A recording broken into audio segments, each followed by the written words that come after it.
नमस्कार, the picky times में आप सभी का स्वागत है। मैं हूं आपके साथ आरती शर्मा और हमारे लाइव सेशन में हमारे जो भी दर्शक हैं लगातार जुड़ रहे हैं और सबसे बड़ी खबर के साथ आज द पिकी टाइम्स एक बार फिर से आप सभी के सामने लाइव आ रहा है। और जैसा कि हम रोज़ाना ही आपको तमाम उन खबरों से अपडेट रखते हैं और आज राजस्थान में एक ऐसी खबर ने धूम मचा दी है अगर हम कहें, क्योंकि राजस्थान में जिस तरीके से किसी को इस चीज़ का एहसास भी नहीं था कि आज जो राजस्थान के सीएम है अशोक गहलोत वो ज़िलों की घोषणा कर सकते हैं। हालांकि पीके टाइम्स ने सबसे पहले आपको इस चीज़ के संकेत दिए थे। सुबह जब 10 बजे आपके साथ हम लाइव जुड़े थे तब हमने आपके सामने ये बात रखी थी कि आज हो सकता है जो गौ सम्मेलन किया गया राज्य स्तर पर, वहाँ पर सीएम अशोक गहलोत जब पहुंचे थे तो लगातार इस बात के संकेत मिल रहे थे कि सीएम अशोक गहलोत आज जिलों की घोषणा कर सकते हैं। इस बात के संकेत आपको द पीके टाइम्स ने अपने लाइव सेशन में दिए थे और इस खबर पर मुहर भी लगी।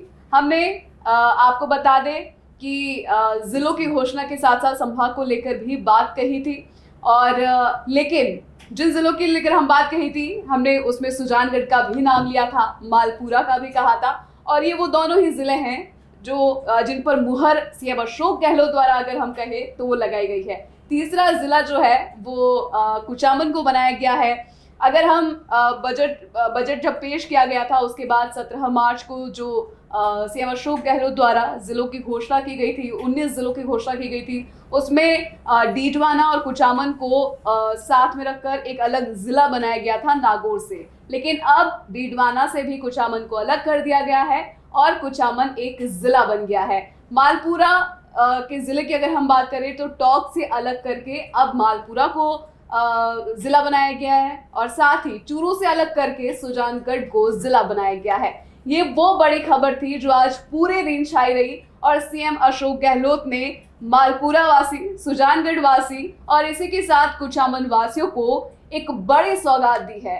हम सभी जानते हैं आचार संहिता लगने वाली है और इससे पहले राजस्थान के सीएम अशोक गहलोत ने मास्टर स्ट्रोक खेला है, लेकिन इस मास्टर स्ट्रोक को कैसे देखा जाए इसी बात को जानने के लिए हमारे साथ मौजूद है पीके टाइम्स के डायरेक्टर पीके बृजवाल सर।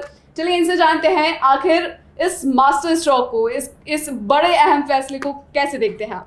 आरती, मैं सबसे पहले आपको बताना चाहूँगा कि ये नए जिले बनाने की शुरुआत कहाँ से हुई। बाड़मेर जिले के जो पचपदरा विधायक है मदन प्रजापत, वो बालोतरा को जिला बनाने के लिए लगातार कई सालों से मांग करते आ रहे हैं और पिछले जो 2018 में विधानसभा के चुनाव हुए थे उसमें मदन प्रजापत ने बालोतरा वासियों को एक वादा किया था कि अगर उनकी सरकार राजस्थान में आती है तो वो बालोतरा को जिला जरूर बनाएंगे।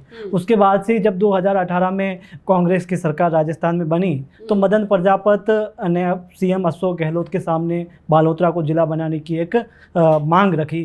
तो उसके 4 साल बीत जाने के बाद भी बालोतरा को मुख्यमंत्री अशोक गहलोत ने जिला नहीं बनाया। तो उससे वो निराश होकर के मदन प्रजापत ने अपने जो जूते थे उसको त्याग दिया गया। वो बिना जूते कई महीनों तक विधानसभा में जाते रहे, अपने इलाके में जाते रहे और वो लगातार उनसे जब भी हम बात करते थे तो उनका यही कहना था कि मुख्यमंत्री अशोक गहलोत हमें निराश नहीं करेंगे, वो बालोतरा को जिला जरूर बनाएंगे। और वो लगातार जब भी उन्होंने जूते त्यागने की बात आई तो वो नेशनल मीडिया की सुर्खियों में आए और वो मुख्यमंत्री अशोक गहलोत से लगातार नया बालोतरा को जिला बनाने की मांग भी करने लगे। लेकिन उनके जो प्रतिपक्ष नेता थे मदन प्रजापत के सामने, भारतीय जनता पार्टी के नेता, जब उन्होंने ये जूते त्यागे तो भारतीय जनता पार्टी के नेताओं ने मदन प्रजापत पर कटाक्ष करने शुरू किए। लेकिन मदन प्रजापत को मुख्यमंत्री अशोक गहलोत पर भरोसा था और उसी भरोसे को कायम रखते हुए मुख्यमंत्री अशोक गहलोत ने बालोतरा को जिला बनाने के साथ साथ अपने बजट में 19 नए जिले बनाने की घोषणा की, जो राजस्थान के अंदर सबसे बड़ी घोषणा थी। और 19 जिले बनाने के साथ साथ 3 नए संभाग बनाए गए जी। और उसके बाद से ही लगातार दूसरे जो इलाके थे वहाँ से भी उन इलाकों को जिला बनाने की मांग होने लगी, जिसमें श्री गंगानगर की बात करें तो उसमें सूरतगढ़ का नाम शामिल था, जी। चूरू की बात करें तो उसमें सुजानगढ़ का नाम शामिल था और नागौर की बात करें तो उसमें कुचामन सिटी का नाम शामिल था। हालांकि कुचामन सिटी और डीडवाना दोनों को मिला करके पिछले बजट के अंदर जो 19 जिलों की घोषणा हुई थी उसमें कुचामन सिटी का नाम शामिल था, लेकिन वहाँ की कुचामन सिटी वासियों की एक मांग थी कि कुचामन सिटी को डीडवाना के साथ न जोड़ते हुए कुचामन सिटी को जिला घोषित किया जाए। तो वो आज अशोक गहलोत ने जो 3 नए जिलों की घोषणा की उसमें कुचामन सिटी को डीडवाना से हटा करके कुचामन सिटी को नया जिला बनाया। तो कुल मिलाकर के कह सकते हैं कि आचार संहिता से कुछ दिन पहले अशोक गहलोत द्वारा ये घोषणा करके एक राजस्थान के अंदर एक बड़ा मास्टर स्ट्रोक कह सकते हैं। अगर हम दूसरी तरफ से भारतीय जनता पार्टी की बात करें तो भारतीय जनता पार्टी पर भी लगातार अशोक गहलोत हमला बोलते आए हैं और प्रधानमंत्री नरेंद्र मोदी अगर एक दिन पहले जोधपुर दौरे पर आए तो उन्होंने राजस्थान में लाल डायरी को लेकर के एक मुद्दा बहुत बड़ा छेड़ दिया गया और उस मुद्दे पर मुख्यमंत्री अशोक गहलोत ने भी अपनी बात रखी। तो कुल मिलाकर के कह सकते हैं कि भारतीय जनता पार्टी के पास बड़े मुद्दे नहीं हैं, क्योंकि मुख्यमंत्री अशोक गहलोत हमेशा से ही अगर ये महिलाओं को मोबाइल देने की बात हो या इसके अलावा तमाम जो योजनाएं अशोक गहलोत लगातार लेके आ रहे हैं तो उन योजनाओं के जरिए अशोक गहलोत सरकार वापस रिपीट होना चाहती है और कहीं ना कहीं भारतीय जनता पार्टी को भी इस बात को लेकर एक खतरा है, क्योंकि उनकी जो योजनाएं हैं वो आम जनता तक पहुंच रही है। सबसे बड़ी बात है कि वो लगातार प्रचार भी कर रहे हैं और योजनाओं को आम जनता तक कैसे पहुंचाया जाए उसको लेकर के वो अपने अधिकारियों को निर्देशित कर रहे हैं, वो खुद जिलों के दौरे पर जा रहे हैं। तो कुल मिलाकर के कह सकते हैं कि जो राजस्थान में परंपरा चलती आ रही है कि 5 साल तक भारतीय जनता पार्टी रहेगी और 5 साल तक कांग्रेस सरकार रहेगी, तो उसको लेकर के अशोक गहलोत ने अपना विजन 2030 तक का वो आम जनता के सामने रखा और उसी को लेकर के वो काम कर रहे हैं। तो अभी भी अशोक गहलोत ने आज जब 3 जिलों की घोषणा हो रही थी तो उसमें उन्होंने जो अपनी बात रखी, उन्होंने कहा भविष्य में भी अगर हमारी सरकार आती है तो हम और नए जिलों की घोषणा करेंगे। तो उसमें जैसे सूरतगढ़ की हम बात करें तो सूरतगढ़ को अभी तक जिला नहीं बनाया गया, तो अगर कांग्रेस की सरकार राजस्थान में वापस आती है तो सूरतगढ़ के वासियों को नहीं, सूरतगढ़ के वासियों को भी एक उम्मीद जगती है। जी 2030 का आप यहाँ पर जिक्र कर रहे हैं कि अशोक गहलोत 2030 के विजन को लेकर चल रहे हैं और अब कहीं ना कहीं जब जिलों की घोषणा और की गई है, 19 जिलों की तो घोषणा की गई थी, अब आज 3 जिलों की और घोषणा की गई जिसकी वजह से इन तीनों ही जिलों में जश्न का माहौल देखा जा रहा है। तो कहीं ना कहीं एक रुझान कांग्रेस की तरफ और बढ़ गया है। तो आपको लगता है कि इस बार जो कांग्रेस है जो खुद को रिपीट करने की कोशिश कर रही है वो अब 100% आश्वस्त है कि वो जीतेगी? देखिए, नए जिले बनाना ये हर किसी के बस की बात नहीं थी, क्योंकि इससे पहले भारतीय जनता पार्टी की भी सरकार रही, उनके सामने भी जो बालोतरा जिला बनाने की भी मांग उठी थी, उसके साथ में दूदू की बात थी, ब्यावर की बात थी, लेकिन हर कोई ये रिस्क नहीं लेना चाहता था कि जिला बना करके उसके बाद में जो बजट जो है उसको बढ़ाना पड़ता है और जो एक कहीं ना कहीं रेवेन्यू का मामला है तो उसी को लेकर के उनको चिंता थी। लेकिन अशोक गहलोत ने अब 19 जिले पहले बनाए और 3 जिले आज बनाए, यानी 22 जिले बना करके एक बड़ा मास्टर स्ट्रोक उन्होंने खेला है। तो कुल मिलाकर के कह सकते हैं कि अशोक गहलोत को इसका फायदा मिलेगा। अगर हम मैं टॉक की बात करूं तो टॉक में वर्तमान वहाँ पर कांग्रेस के सचिन पायलट विधायक है और सचिन पायलट और मुख्यमंत्री अशोक गहलोत को लेकर के जो विवाद था, जो सरकार गिराने से लगा करके होटलों में रहने तक जो विवाद था, वो चुनाव आने से पहले कांग्रेस पार्टी ने उस विवाद को खत्म कर दिया और यही वजह है कि टोंक के अंदर जो मालपुरा है उसको मुख्यमंत्री अशोक गहलोत ने एक जिला बना करके कहीं ना कहीं सचिन पायलट को एक सौगात देने की कोशिश की है। तो कुल मिलाकर के कह सकते हैं कि अभी वर्तमान स्थिति अगर हम कांग्रेस की बात करें तो वो राजस्थान में बहुत मजबूत है। जी आप यहाँ पर सचिन पायलट का चूंकि जिक्र कर रहे हैं, सचिन पायलट को लेकर अभी हाल ही में गहलोत ने ये बयान दिया जिसमें उन्होंने कहा कि पायलट तो खुद ही हाईकमान है, उनका निर्णय तो आला कमान करता है। तो इसके ज़रिए वो सचिन पायलट पर कहीं ना कहीं कटाक्ष करने की कोशिश कर रहे थे या फिर उनके समर्थन में कहीं ना कहीं एक बयान था? क्या था ये? देखिए, सचिन पायलट और अशोक गहलोत का विवाद पिछले 5 सालों से है। जब से ही 2018 के विधानसभा चुनाव, उसमें जब से ही राजस्थान में कांग्रेस की सत्ता आई, तो उसमें जब मुख्यमंत्री बनने की बात आई तो अशोक गहलोत और सचिन पायलट के बीच लड़ाई देखने को मिली। कई बार सचिन पायलट दिल्ली तक पहुंचे और अशोक गहलोत भी पहुंचे, लेकिन राहुल गांधी, सोनिया गांधी और प्रियंका गांधी, जो गांधी परिवार है, उन्होंने फैसला करते हुए मुख्यमंत्री अशोक गहलोत को राजस्थान का मुख्यमंत्री बनाया। उसके बाद से ही उनको सचिन पायलट को उप मुख्यमंत्री बनाया गया और उनको अन्य विभाग, 2-3 विभाग और भी उनको दिए गए। लेकिन सचिन पायलट अपने आप को सीएम का चेहरा मानते थे, क्योंकि जो 2018 के चुनाव हुए थे उसमें सचिन पायलट की अहम भूमिका थी। अहम भूमिका इसलिए थी क्योंकि वो कांग्रेस पार्टी के प्रदेश अध्यक्ष थे। तो उसी को लेकर कहीं ना कहीं सचिन पायलट और उनके समर्थकों को लगता था कि अशोक गहलोत को मुख्यमंत्री बनाने की बजाय सचिन पायलट को मुख्यमंत्री अगर बनाने तो बेहतर रहता, और उसी को लेकर के सचिन पायलट बगावत कर लेते हैं। उप मुख्यमंत्री पद पर रहते हुए बगावत करते हुए वो कहीं और चले जाते हैं अपने विधायकों के साथ। और उसके बाद में अशोक गहलोत भी अपने विधायकों के साथ जैसलमेर के होटलों में रहते हैं, और ये पूरा एक राजनीति यानी सरकार गिराने को लेकर के घटनाक्रम होता है। उसके बाद से सचिन पायलट और अशोक गहलोत की जो लड़ाई है वो खत्म होने की बजाय बढ़ती गई। उसमें ऐसे शब्दों का मुख्यमंत्री अशोक गहलोत ने सचिन पायलट के खिलाफ बयान दिए, ऐसे शब्दों का उपयोग किया जो सचिन पायलट को कहीं ना कहीं ठेस पहुंची, और उनके जो समर्थक हैं उनको भी ठेस पहुंची। लेकिन सचिन पायलट की ये जो गलती थी वो उनको लगता था कि मैंने बहुत बड़ी गलती की, और उसके बाद में जब पूरा घटनाक्रम को लेकर के गांधी परिवार ने सचिन पायलट को दिल्ली बुलाया और सचिन पायलट वहाँ पर गए, और जाने के बाद में उन्होंने जो अपनी बात आला कमान के सामने रखनी थी और उनकी जो मांगे थी, उन मांगों पर एक कमेटी बनी, और उस कमेटी के तहत जो आला कमान के कहने पर वहाँ से यहाँ नेता आए राजस्थान में। लेकिन वो घटनाक्रम चलता रहा। चलने के बाद में अशोक गहलोत भी कई मीडिया इंटरव्यूज़ में वो अब सचिन पायलट के खिलाफ बोलते दिखे, और सचिन पायलट भी कई इशारों के जरिए अशोक गहलोत के खिलाफ बोलते दिखे। लेकिन चुनाव से पहले, विधानसभा चुनाव अभी 2 महीने बाद चुनाव होने को है, तो उससे पहले सचिन पायलट और अशोक गहलोत की लड़ाई को आला कमान ने ख़त्म कर दिया, क्योंकि एक सार्वजनिक मीटिंग हुई थी नेताओं के साथ। उसमें प्रदेश स्तर के भी नेता थे और वहाँ दिल्ली स्तर के भी नेता थे। तो उसमें सचिन पायलट और अशोक गहलोत की जो लड़ाई थी उसको ख़त्म किया गया।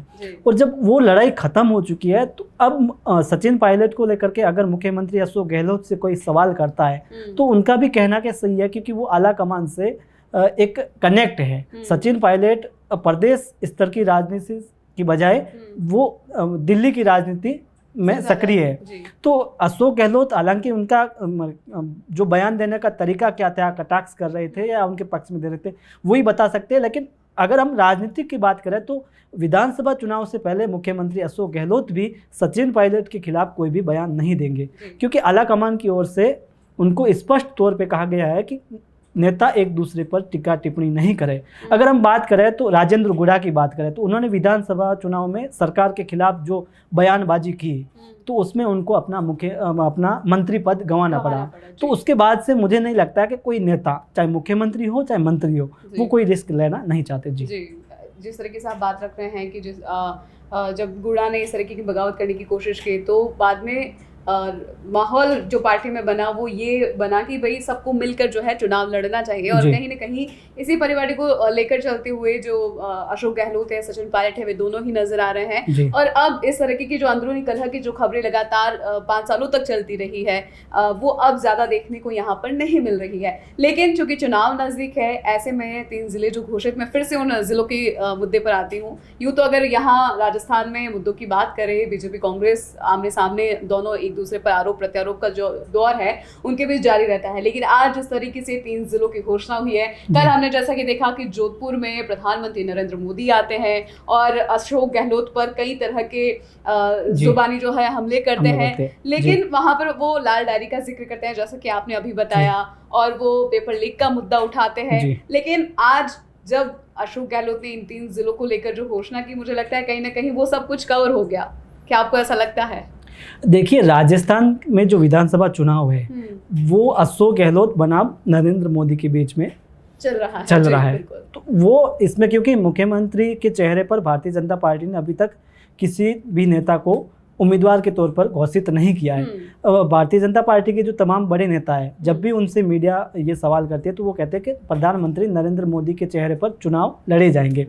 तो कुल मिलाकर अपन ये कह सकते हैं कि एक दिन पहले प्रधानमंत्री नरेंद्र मोदी का जो जोधपुर दौरा था, उनके पास ऐसा लगता था कि राजस्थान में विधानसभा चुनाव से पहले जो मुद्दे हैं वो उनके पास नहीं थे।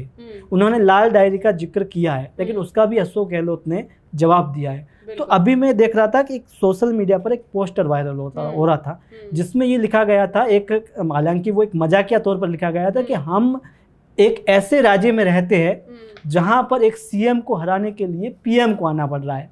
तो जी अच्छा, तो कहीं ना कहीं ये कटाक्ष देखा जा रहा है सोशल मीडिया पर जो वायरल हो रहा है। प्रधानमंत्री नरेंद्र मोदी अगर आ रहे हैं तो एक सीएम को हराने के लिए ये इस तरह का कटाक्ष जो है, ये पोस्टर है, वो वायरल हो रहा है। लेकिन सबसे बड़ी बात कि जिले जब घोषित होते हैं तो कहीं ना कहीं लोगों में खुशी का माहौल तो है ही, लेकिन अशोक गहलोत ने कहीं ना कहीं, जो हमारे राजस्थान के सीएम है, उन्होंने कहीं ना कहीं क्या ये भी राजस्थान में करने की कोशिश की है कि पहले जहाँ पर हर जगह, मतलब जैसे कोई भी ज़िला है तो आपको ज़िले तक आने के लिए, जो दूर दूर तक जो गांव होते थे, ज़िले तक आने के लिए आपको 200 से 300 किलोमीटर तक का जो सफ़र है वो तय करना होता था। लेकिन अगर अब हम इसे प्रशासनिक नज़रिए से देखें, प्रशासनिक ढांचे से देखें, तो कितनी सहूलियत राजस्थान में जितने भी ज़िले बने हैं उनकी जनता को होने वाली है, जो नए ज़िले बने हैं उसके लिए अगर मैं आपको पूछूं। नए जिले बनने के बाद में जो आम जनता को लंबी दूरी तय करनी पड़ती थी वो खत्म हो चुकी है, क्योंकि अभी आपको जो नए जिले बनाए गए उनके अगर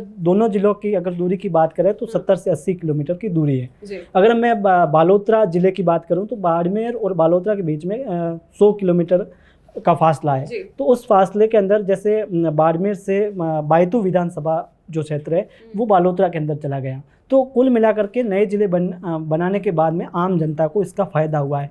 लेकिन सबसे बड़ी बात है, मुख्यमंत्री अशोक गहलोत ने एक बजट के दौरान एक बात कही थी कि आप मांगते मांगते थक जाओगे, मैं देते देते नहीं थकूंगा। तो कहीं ना कहीं उस बात को अभी भी पूरी कर रहे हैं। जी, एक जवाब मैं आपका इसका भी लेना चाहूँगी। हम सभी जानते हैं कि राजस्थान समेत 5 राज्यों में इस साल चुनाव विधानसभा के जो है वो होने जा रहे हैं। मध्य प्रदेश में भी जो बीजेपी है पुरजोर कोशिश कर रही है कि वहां पर सत्ता पर काबिज हो सके। राजस्थान में भी उसके लगभग वही जो प्रयास है वो चल रहे हैं। जहां पर मध्य प्रदेश की अगर हम बात करें, शिवराज सिंह चौहान जो है कई तरह की योजनाओं का जो है वहां पर बखान करते हैं और योजनाएं लागू करते हैं। अशोक गहलोत भी लगातार, क्योंकि चुनाव आने के दौरान तमाम पार्टियां हैं अपनी तरफ से कोशिशें जारी रखती हैं। राजस्थान की हम बात करें, कई योजनाएं अशोक गहलोत द्वारा चलाई गई है। लेकिन जब बीजेपी राजस्थान में आती है, प्रचार प्रसार करने के दौरान आती है, तो वो कहती है कि कांग्रेस की ओर से रेवड़ियां बांटी जा रही है। लेकिन जो तस्वीर वहां पर मध्य प्रदेश में देखने को मिल रही है, तो क्या आपको नहीं लगता वो रेवड़ियां नहीं है?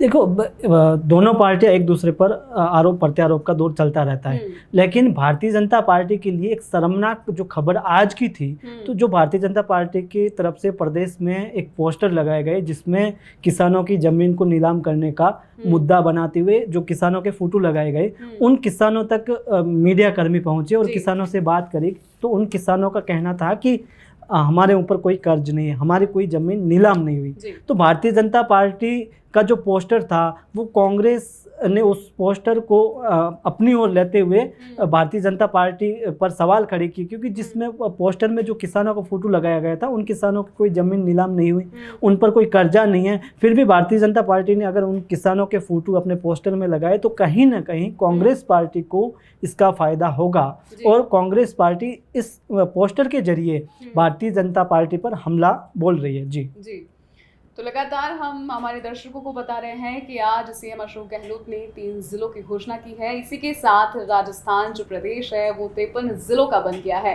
और ये अगर हम बात करें तो पूरे देश में तीसरा राजस्थान एक ऐसा राज्य है जहां पर अब 53 जिले हैं। इससे पहले जो 2 राज्य हैं उनमें इससे राजस्थान से कई अधिक जो है जिलों की संख्या है।